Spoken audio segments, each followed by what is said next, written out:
I'm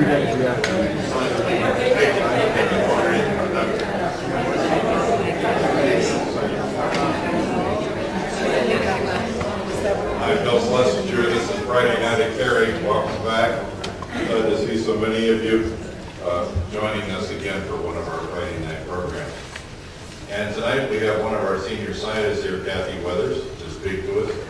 In one sense, Kathy is all New England in terms of her interests and background. But in another sense, she has a real global view of things that she's been working on, ranging from heading up what's called the GLEON, a global connection of sites that study lakes around the world for their changes and their changes in their conditions. She's been interested in a wide variety of topics, and mostly revolved around the chemistry of the rain that falls on the surface of the earth and how that differs from place to place. Graduate of Albion College, Yale University master's program at Rutgers University. She joined the staff here roughly 25 years ago and came up through the ranks to her current position as a senior scientist here. Now tonight, Kathy is going to tell us about one of her special interests that really characterized her career from the beginning.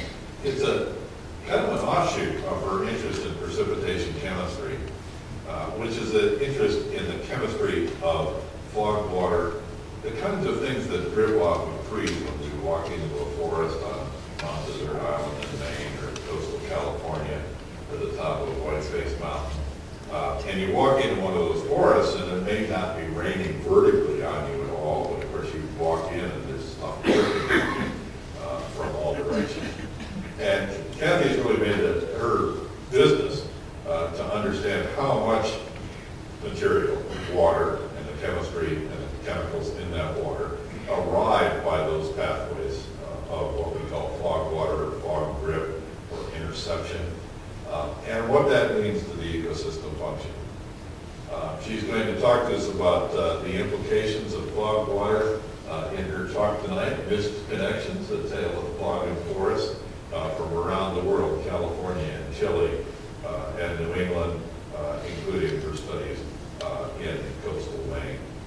So without further ado, Kathy Weathers, a senior scientist here at Carrie.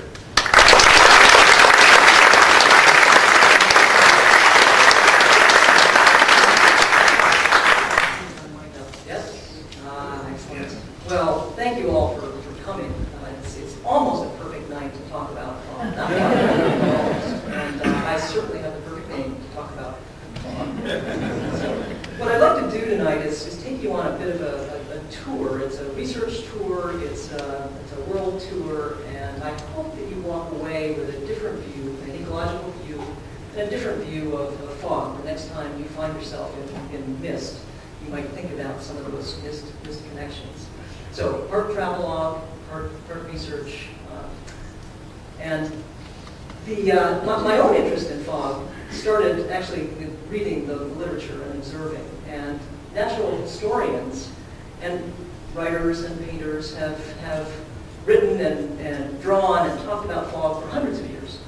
And it's commonly understood, probably each one of you understand, that forests, redwood forests, other forests in the world, travel with fog. They're on the planet because fog is there. That's the common understanding. That's what's been written about for hundreds of years.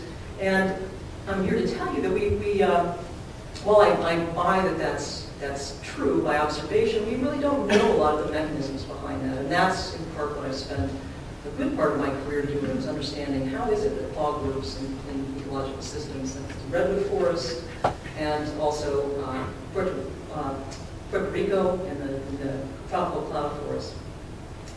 So here is one of those writings. This is from the 1900s. And I want you to keep this in mind, because what this writer is saying is basically that the fog is distilled by the trees. So they recognize that the trees and the fog interact, and the fog is sometimes wet, sometimes not so wet, and the trees are the perfect alembic, the distilling material. So it doesn't quite work that way, but it's useful to keep in mind what it is that people have long thought about forest and fog. This comes from a journal called Country Life in December 1903. Well, truth in advertising here, as Bill said, I'm a biogeochemist and ecosystem scientist, and some of the stories I'll tell you, some of the puzzles, as scientists, what we do is solve puzzles, that I've been involved in have to do with inputs and outputs to ecosystems.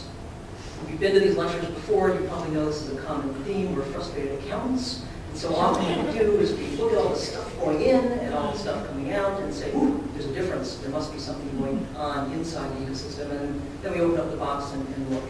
And so I started in this field, and I'm still doing some work in this field, having to do with inputs and outputs. So truth in advertising there.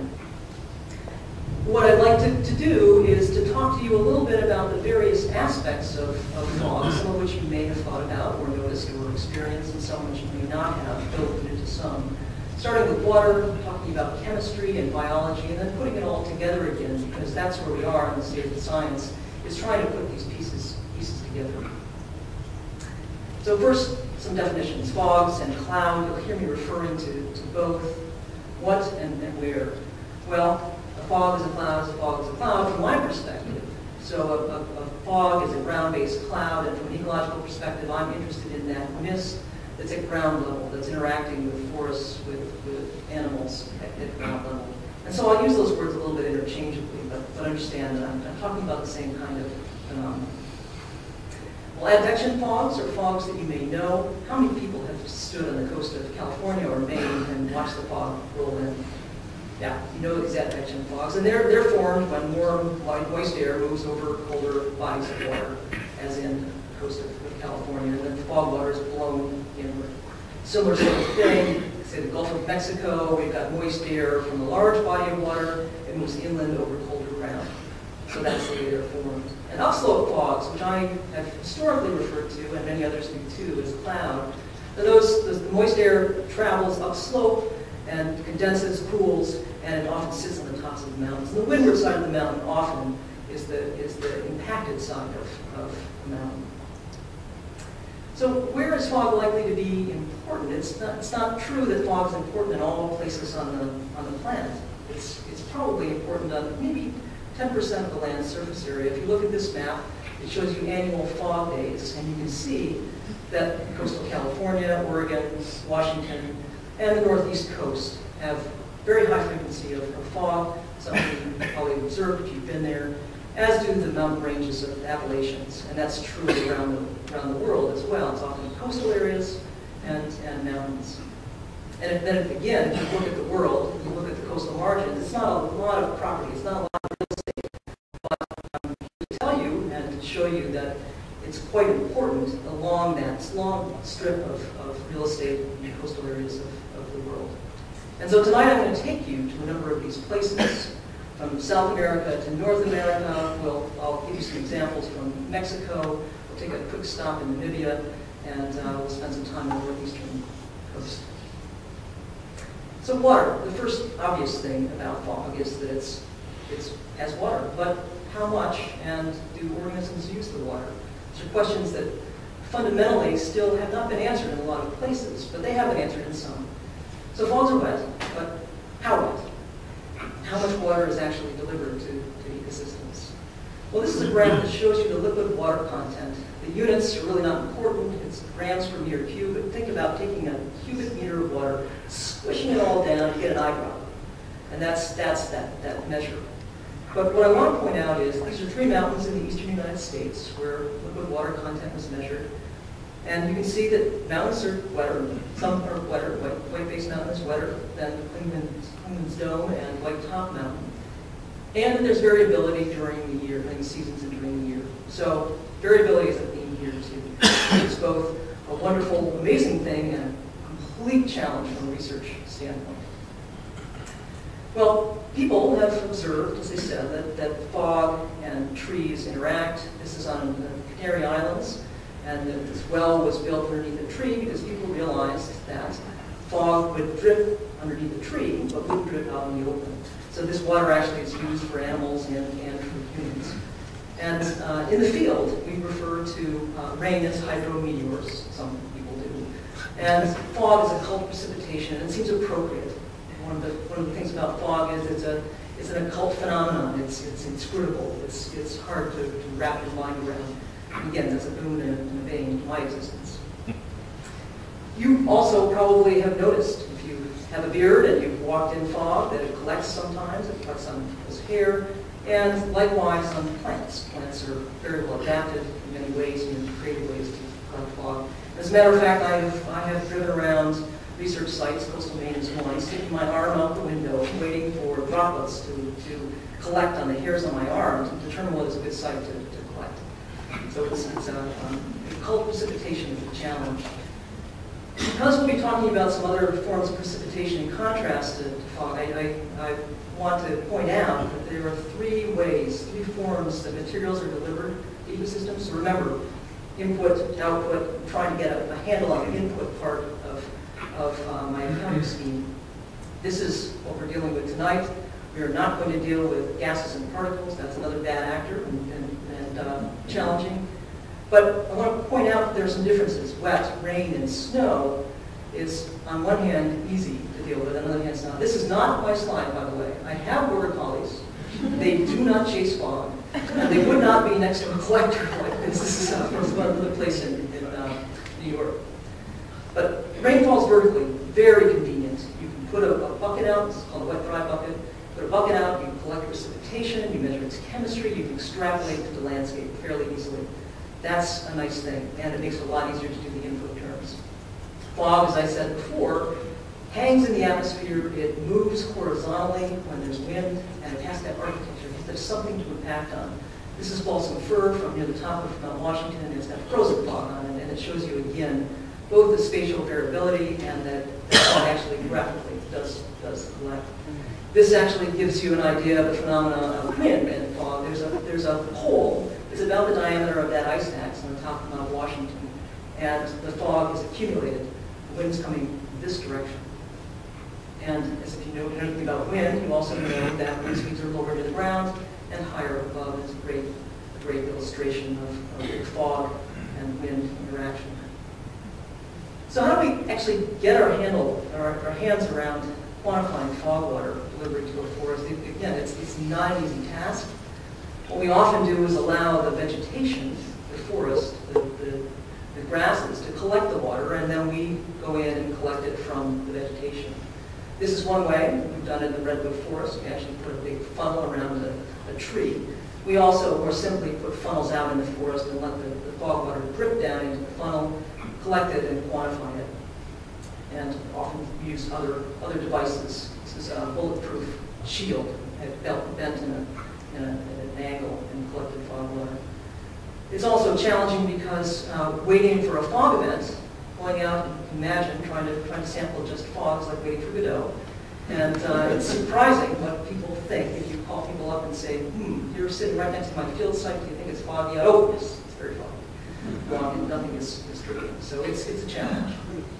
So in places where people have made those measurements, how much water is there? And this is a percent of total water, fog plus rain, that comes in as a result of fog. And the thing to notice here, this is not the entire area. These are sites within these states and countries. Is that there are some sites, like Namibia and South Africa, that it doesn't rain for years. So it's 100% of the water. 100% of the water is coming in via fog. In northern Chile, we'll go there a little bit later, 90%, it can be 100% as well. And that's in contrast to some other places that are very wet. We'll also go to some of these, where there's a very little amount of water, and most of the water is rain coming in. So that input term, again, it's separating out the importance of fog in that input term. Here's an example from one of my graduate students who was working in Mexico, and it shows that there's a difference in forest types. So a forest is not a forest, it's not a forest either. This is in Mexico with a native forest sitting next to a coffee plantation. And it turns out the coffee plantation actually is a better alembic, is a better collector of fog water. I mean, this is important in Mexico because there are payment for ecosystem services in Mexico, and people want to encourage forest growth that also encourages water input to these systems. So, fog's wet, it delivers water in some cases. Where and how is fog water used? And this is Actually, the answer to this question has been answered only in a couple of places, so this is a pretty open area. But there are some answers, and some of them come from the coastal redwood forest. We'll go back there again a little bit later. And these are data looking at xylem sap in trees. And a colleague of mine used a technique so he could identify the fog water and separate that out from the groundwater. And what he found was that this is a redwood forest. It wasn't the redwoods that were getting most of the water. It was the understory. It was the ferns and the oxalis plants in the understory that was getting most of the water from fog events. The fog events were in the gray, the little gray boxes during the summer. So the summary of that was, he was looking again at water that was being taken out from the soil, but it was shunted from the overstory. So without those redwood trees, the understory wouldn't get any water. The redwood trees are capturing the water, shutting it down below, and using it themselves, if you will, only about 20% of their total water. So it's the understory that really takes advantage of this. Well, this is mostly about forests, but I can't give a talk about fog and not talk about some animals that live in the Namib Desert where, again, no rain, 100% fog. And they, too, like plants, have adapted in order to collect fog and use it, fog water. One of these beetles, at daybreak, when the fog is rolling onto the desert, off the ocean, do yoga. They walk to the edge of the desert, stand on their heads, collect water on their legs, it drips down, and they drink it directly. It's really quite remarkable. Another beetle does the same thing at the same time, or rather at the same time, goes out and builds a little berm. And then water collects on that berm and walks on the berm and drinks the water. And a third type of beetle has a hydrophobic back, and so that the droplets, the spacing is perfect and the texture is perfect, so the droplets land on the back, don't evaporate, drip down around the beetle, and the beetle takes in the water. And architects have used this kind of thing on roofs in desert areas in order to try to collect the fog as well. And humans, as a matter of fact, are pretty good at adapting some of the mechanisms that plants and animals use in order to collect fog. There's a major project that started back in the 90s and has restarted again in the last few years to collect fog for human use, for drinking in places where there isn't any rain and there's no clean water. So this is a really important effort in Ecuador and Peru and many other places in the world. Okay, so we know fog has water. What about what's carried in fog? Chemistry, for example. As Bill mentioned, I've been involved in looking at the chemistry of fog for a long time. There are two aspects of chemistry I want to point out today. One is the pollutants and the other is the nutrients. So from the pollutant angle, I came into the fog business via the acid rain issue. And fog is a vector for air pollutants, for pollutants. And there are major fog events in cities around the world in the 1950s and earlier, and now actually in China and other places. So here, London, LA, Eastern North America. And in London, in fact, there was a fog event that has, for between 4,000 and 12,000, it's still being debated, excess deaths occurred because of this fog event. And pollution controls resulted as well. So it was local pollution, and the stacks were set higher in the air. Some of our research, and college research as well, we have found very polluted fog events. This happens to be from Bar Harbor, Maine. It was this color, in fact, this black color, incredibly polluted. And we found like samples in other places around the world. And now it's brown fogs that are being found in China and elsewhere, India and elsewhere. So again, this is part of the acid rain story. So fog plays a role, its chemistry plays a role in being a vector for pollution to ecosystems, and often it shrouds very sensitive ecosystems in non-montane areas. Well, if we're doing chemistry, also, there's always a question about how you catch a fog. And there are many ways to catch a fog. We usually use the simple approach, and this shows you active and passive approaches. The active one is you take an old lottie fan and you put a box around it, and you put some strands on it, and you suck the air across it, and you get droplets. Those droplets drip into a bottle. And the other is a passive collector, where if there's wind, you let the wind drive the droplets onto the collector, and then you do the chemistry. So there's been a cottage industry of fog catchers, people making fog catchers. It's not very lucrative, but it's quite interesting. And I had a student actually once make a fog collector out of a little handheld vacuum cleaner, which I'll mention again when I talk about biology and fog. It's going to walk you around.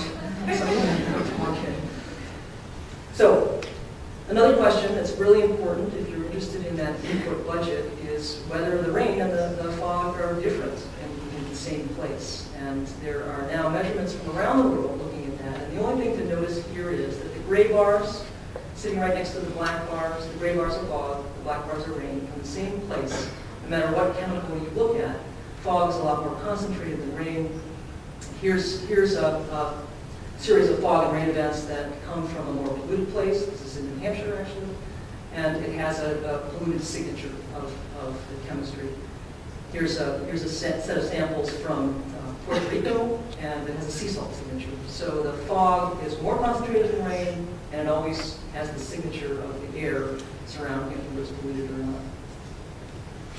So again, it's the same question. So we got chemistry, but how much of that stuff ends up on an ecosystem, in an ecosystem, and what kind of effect does it have? So we're also interested in quantifying. We often look at what we call deposition, and it's really how much stuff per unit area, per unit time gets delivered with fog. Pounds per acre per year, we don't think in those terms normally, but just thinking about if you apply fertilizer, that would be the kind of thing. So again, really tough question. How much fog is delivered? Look at these systems. Tell me how it is that you say how much across this forest of water and chemistry is delivered. It's quite challenging. It's very spatially variable. This is the Lake District in Argentina, looking at it from above. So one way that we do that is that we measure the chemistry at the top of a mountain or a coastal area. So we look at the chemistry and we build models, mathematical models, that are supposed to emulate the world. They don't do a very good job, but it's a start. And when we look at the results from those models, this is from the eastern United States, in the mountains of the Appalachians, we find that, again, this input-output budget, that up to 80% of whatever, this happens to be pollutants, sulfur and nitrogen, is often, the fog is the driver for that total mass. And rain is only about 12%. So if we're only measuring rain, we're only looking at rain, we are pretty far off in our accounting scheme, not considering fog. I've been working recently along the Appalachian Trail. This just shows, this is a high elevation part of the Appalachian Trail, and this just shows the amount of input, deposition along the Appalachian Trail. And the thing to notice here is the red spots. Those are the spots where there's a lot of fog, top of the mountains in the southern Appalachians. So, does fog water deliver pollutants? What's in it to ecosystems? Yes, absolutely. And in montane areas, we know that it's about 80% in some cases. So we're a pretty small area at the top of mountains, but sensitive systems. But what about nutrients? So in order to answer this question, we have spent a lot of time now in places without significant pollution. And this is where I want to go through a tale of several forests, starting in South America and moving up to North America, to tell some stories about what we understand about fog, water, chemistry, and forests. So part of this story started at the southern tip of Chile, in Punta Arenas, Chile, where we knew that rainwater chemistry was quite clean. And we asked the question, well, rainwater chemistry is clean, then probably fog water is, and we should go down there and measure it. So someone had to go, and I was the one who went down and set up a site in this beautiful place in Torres del Paine National Park where it was never foggy for another year. So once again, we moved the site to Punta Arenas where it was foggy, and what we found when we looked at the chemistry there, again, the chemicals don't matter, except for the ones I'm going to highlight. The point is here that this is how many more times concentrated fog is than rain from the site. And what really surprised us was these are species of nitrogen. 80 times more and 40 times more nitrogen than was coming in rain. And remember I told you there wasn't much nitrogen coming in rain in the system. We really scratched our heads because there's not a lot of pollution in this area. And so it has confused us. It confuses us a little bit less right now. We have some theories about what's going on, but it confused us. So if you've been to these lectures before, you probably don't need to be reminded about why we are obsessed about nitrogen. And we are obsessed about nitrogen. And part of the reason is because we are swimming in nitrogen from the atmosphere. It's a limiting nutrient, meaning that for many forests around the world, it is the thing that if you add it to the forest, it allows the forest to grow further, and if it's not there, the forest can't grow very well. So it's a limiting nutrient. It is a limiting nutrient in these forests that I've been working in. And most organisms can't access it. They can't just suck nitrogen out of the air, most organisms. And in this part of the world, humans have really drastically altered the nitrogen cycle, as you probably have heard from me or my colleagues over the last few years. But it's not humanly altered this cycle. So, really, something that made us scratch our heads, look at back trajectories, try to understand what was going on about the nitrogen. And at the same time, a number of colleagues were working just a little bit further north in Chiloé Island, Chile. Now, this is the wettest place on the planet, I'm convinced. We get maybe, 60 inches of rain a year? This is 236 inches of rain. It's a very wet place. It's a very old forest. It's and there's almost no nitrogen that had been measured in its rainwater, not unlike the southern tip of Chile. So we packed up. We went to this island, and again, you can see that there's fog. It's also the place of the biggest barnacles I have ever seen in my entire life, and the biggest land leeches I have ever seen in my entire life. It's quite amazing. And the logistics of getting there were also quite amazing. White knuckle, four-wheel drive for an hour and a half, and then a hike in for an hour and a half, and then setting up in mud that's up to your knees. They told me I needed rubber boots. I said, no, hiking boots will be rubber boots. So here's the puzzle, and we are still debating the answer to this puzzle. The puzzle, this is the input-output puzzle. The puzzle is we have only 1 kilogram of nitrogen coming into this forest, but in measuring what's going out of it, there are 8. Now think about your checkbook. You got $1,000 coming in, you've got $8,000 going out. It makes you say, what is going on here? What's being spent on, or what do I have the math wrong? And so since only rain was measured, we thought maybe that the fog would help us answer some of the input-output questions. So again, we measured chemistry, we measured lots of other things, and the long and short of it is that with 6 meters of rain or 530 inches of rain, trying to measure fog water input is almost impossible. It's about 15% of that 530 inches. But that fog water was extremely concentrated, very, very, very concentrated. So this is a case where a tiny bit of water with a lot of chemistry goes a long way. And the thing that we're still arguing about in a very collaborative way is how much fog delivers, how much nitrogen is delivered in fog to this ecosystem. And we think it's at least enough to account for what's going out. So now you got $8,000 coming in your checkbook and $8,000 being spent, and it doesn't make you worry as much about what's going on inside the system, or it doesn't change your theories about the system. So this is an ongoing question about what is the importance of fog. Well, the other question that we started asking here, and we continue to ask, is where in the world does this nitrogen come from? Again, not pollution, and that's what we would assume if we looked at the same kind of chemistry from the eastern United States. And what we have come to believe, and we have some data to support it, is it's coming from the ocean. And so that's completely backwards from anything that we normally think about. We think about everything moving from air to land to rivers to estuaries to sea. And here's a case where what's going on in the ocean, according to the ocean, is contributing to the chemistry of the fog, and the fog is going inland and helping feed the forest. So that's a puzzle that, again, we're still trying to unravel, but it intrigues us that the ocean may be connected in this way as fog is a vector. Well, so I swore I would never try to understand fog in a place that was that wet. Yet, that if I was ever going to understand fog, I'm going to some dry place. And so the rest of the examples I'll give you are a little bit easier to get your handle around, your hands around the fog issue. And the next one is Fray Jorge, Chile. This isn't necessarily the next one in sequence, in time sequence. But it's about 4 inches of rain, 4.5 inches of rain in this place. And there are islands of forest along the coastal area. And with a postdoc and others, we were trying to understand how these islands of forest might be sustained by the fog. It looked at everyone like the fog and the forest were coincidental. But we looked at tree seedling survival and how it is that the forest patches were surviving. And so the question was, tree islands, how do they persist? And all those dark little dots are tree islands. And they range from 0.2 hectares to 22 hectares in size. And this is the question, and actually recently some colleagues have a few more answers to this, and it does look like these forests dance across the landscape coincident with fog. And so what it looks like is the windward edge.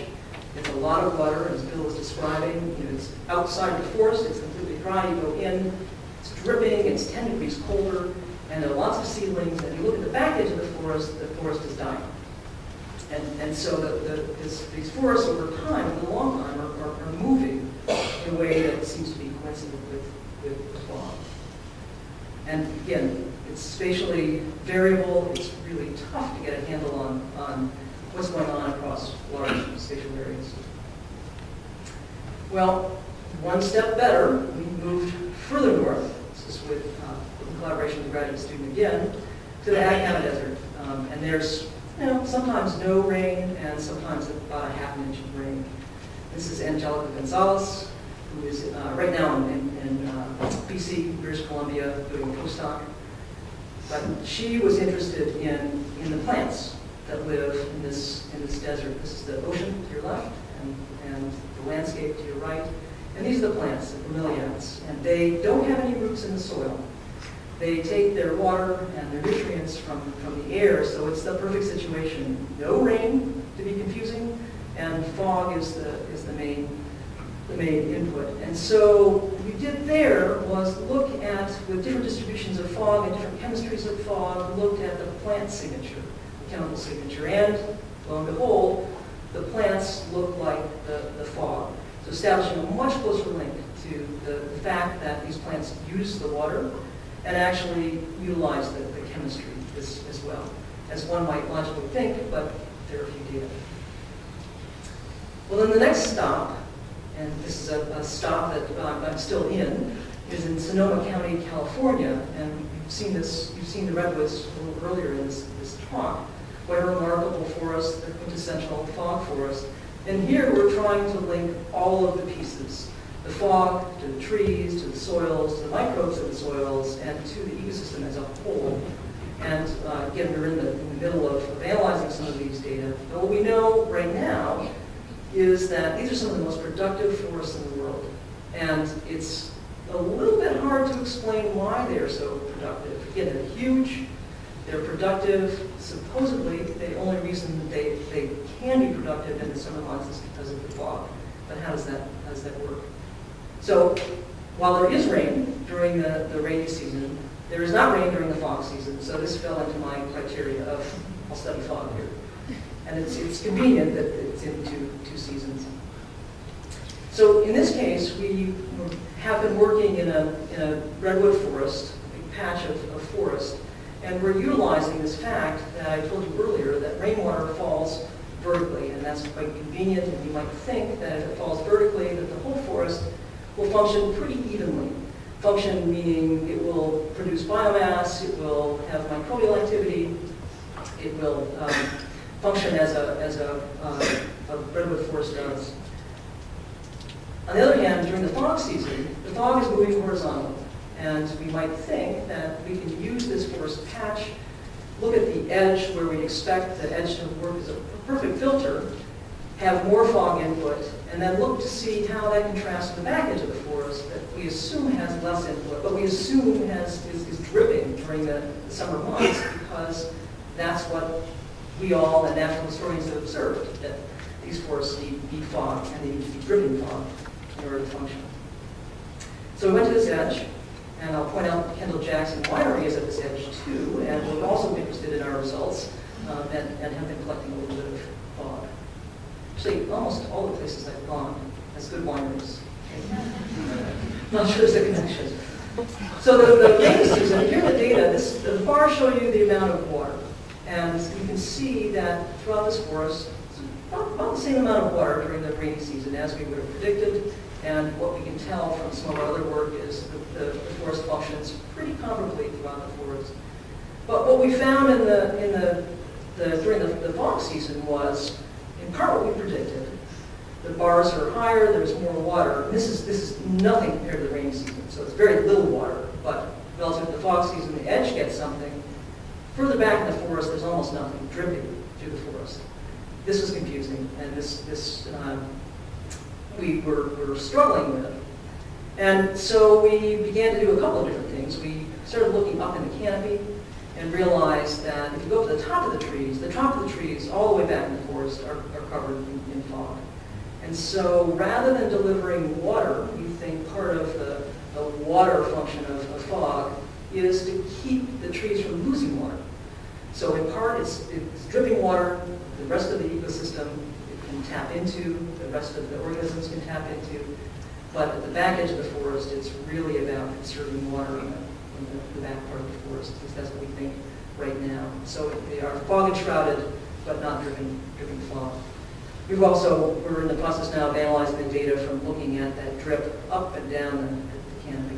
It's always a challenge to hang equipment in these trees. And again, the soils are really quite different as well at the edge of the forest, where they're much more developed and there's much more microbial activity.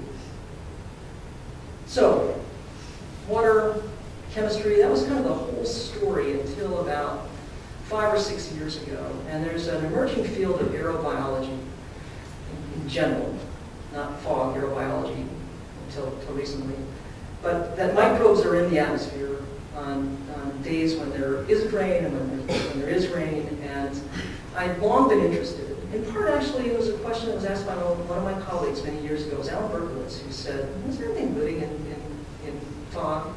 And for a very long time, I wanted to ask that question and answer that question. And with the leadership of a graduate student who's soon to be a faculty member at Bard College, we began to try to sample fog and look to see if anything's living there. And we have been finding quite remarkable things. So we set up on the coast of Maine. We spent a lot of time trying to figure out how in the world do you collect not just fog, but organisms in fog, and not kill them and split their cells. And what we found, this shows you what will grow in air.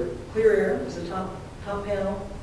The rows are just two different media, two different nutrients for the microbes to grow on. So clear air that's drawn through a collector for 2.5 hours grows those guys. And for 1.5 hours of fog, you can see what grows here. So you can see visually that there are more organisms that can grow, that are viable from fog than from clear air. And we're in the process of analyzing a lot of these data, but the short story for now is that the fog in general looks more like the ocean than it does look like the land. And that was kind of a who knows kind of question. And so it makes some sense when you think about it. You think about fog forming over the ocean and coming inland, you might expect that. So where to from here? The biology story, Eli Duker has been leading a group to ask the question about not just fog and microbes, but aerosols and microbes in New York City. So it turns out that aerosols as well have microbes. And the aerosols in New York City, they get kicked up by the wave action, especially in polluted areas, deliver microbes to the land, and those microbes often have pathogens in them if there's polluted water. So polluted air and polluted water, vectors of fog and aerosols can drive those things inland. And it's a really interesting, not just a connection among ocean and atmosphere and land system, but there's a health piece too that's of potential interest. So I had the opportunity to run a workshop and a series of meetings recently to try to connect all of the little pockets of fog aficionados. There aren't lots of us, but there are a growing number. And we don't ever talk to each other. So there are people who are interested in the ocean and what aerosols that get produced, the fog condensation nuclei that get shot up into the atmosphere. There are people who are interested in all the chemistry of fog, and brown fogs and black fogs and all the chemistry of fog. And then there are those of us who are interested in impacts and connections. And I've had the opportunity to bring together those folks and to talk about whether we can together think about cross-system transfers. And you might think that's a really obvious thing to do, but as I said before, we often don't talk to each other. And it's been a very exciting opportunity to bring together this group, and I'm really looking forward to moving forward and trying to understand fog from its origins to its evolution, and especially to its impacts. And this includes transportation. I haven't talked at all about transportation. It's about a $40 billion a year issue, fog and transportation issues. And it is the people who need to predict fog with whom we most want to talk, and who most want to talk to those of us who study fog, because it's their job. They can't get rid of the fog, but they do have some tools about how to predict when fog may form and what its distribution might be. So that's of great interest to us. So where have we been? Some missed connections. They've become a little bit less missed. Water is a major or minor input to ecological systems. And it's really temporally and spatially variable. And again, it's a boon and a bane. It's a nice challenge, but sometimes it's a big headache. It's chemistry, it's concentrated, and it's variable, and anything that can be in the atmosphere and can be dissolved into or incorporated into a droplet can also be in fog, whether that's pesticides or nutrients. It's in fog if it's in the atmosphere and the fog around. It can be significant from my frustrated accounting perspective, even in a little bit of water, it can be significant.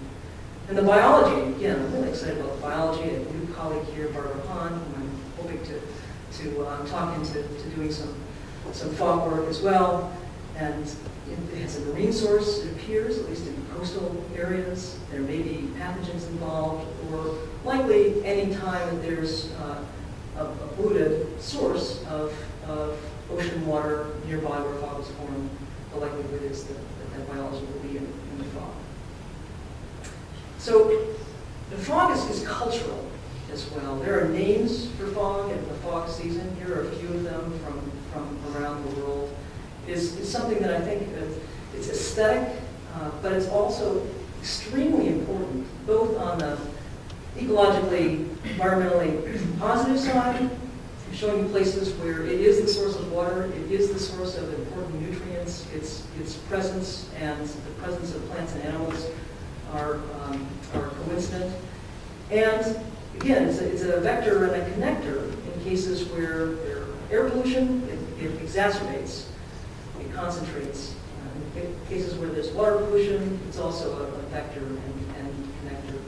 And so fog has an interesting role both in our lives and our ecosystems and potentially in our health and well-being. So that's my whirlwind tour, and I will leave you with one of my favorite fog verses that I think you'll find describes well some of the things that I just told you about. So the fog comes on little cat feet. It sits looking over the harbor and city on silent haunches and then moves on. So I'd be happy to answer any questions, and thanks for listening to the Fog Chapter.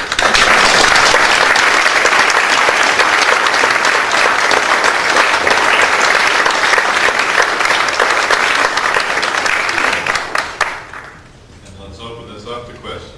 Any of you? Over here. So, I have a question. As a science teacher in middle school, so it goes down a couple of stages here. So I teach students about atmospheric nitrogen and then the bacteria and the soil, converting it and the whole nitrogen cycle. So I'm wondering, are you guys looking at that the nitrogen in the atmosphere is getting converted, and that's why you're getting higher nitrogen? Yeah, great question. One of the reviewers for one of our papers asked that question too. It's possible. At one point, people were saying, no way, no how, as I said before, can anything live and make a living in fog. But the fog is chock full of carbon and nitrogen and all kinds of things. So it is possible. And we are trying to separate it out, to get the biology and then to be able to manipulate it and find out what that's happening. And great question.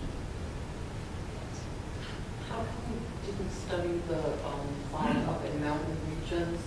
Because I've been to Switzerland and I've seen fog up in the mountains. And does it change in relationship to snow? So I have studied fog in mountains in the east, and there are a number of other people who are studying fog in the mountains, especially actually in Italy, but also in Switzerland. So it's a matter of resources and logistics, but there are people looking at that. So you're asking whether the fog chemistry is different? Yeah, is it different when it's around the high alpine areas with the snow? Oh, is the fog chemistry different? You're just thinking about fog emanating.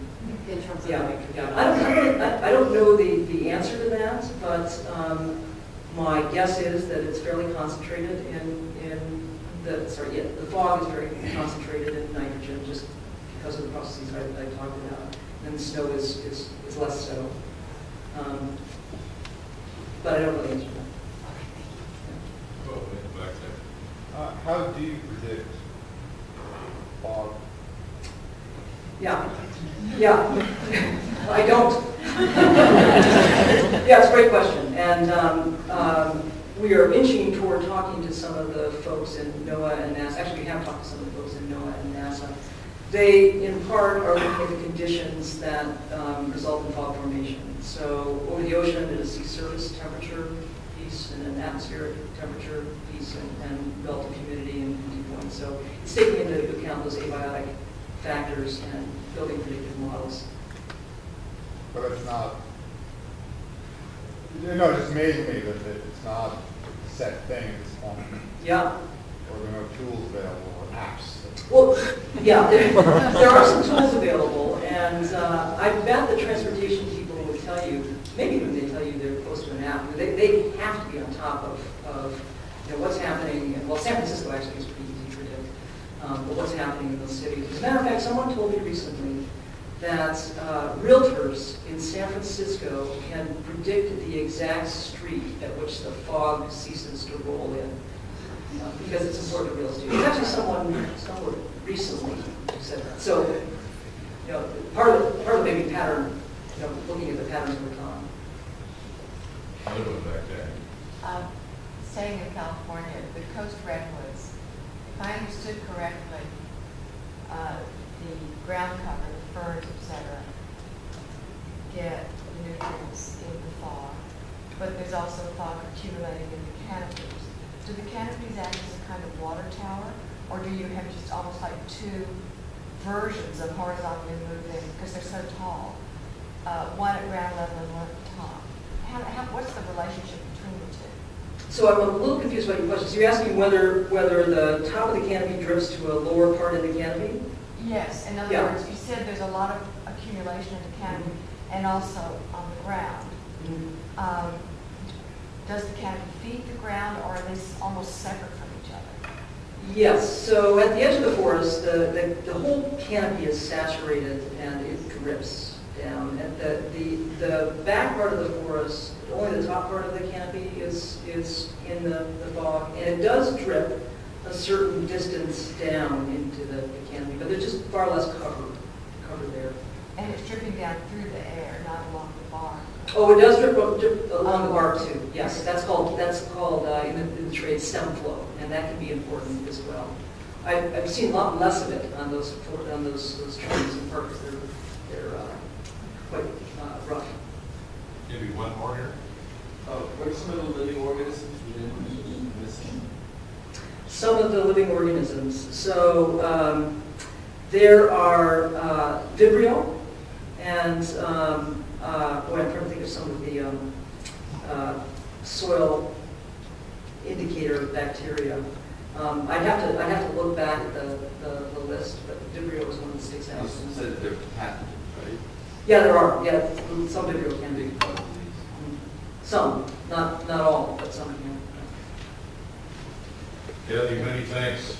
You have cleared up a cloudy subject.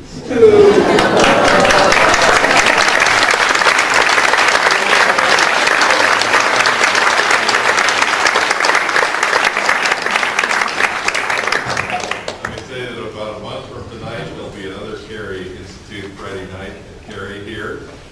So we hope to see you back. Also want to take this opportunity to introduce a new member of the Cary Institute family, Barbara Hahn. Barbara, maybe you can stand up and wave to the crowd. Newly you'll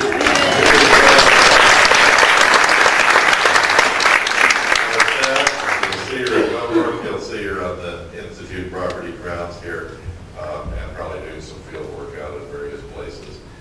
So great to see you all tonight, and hope that we can see you back here in about a month.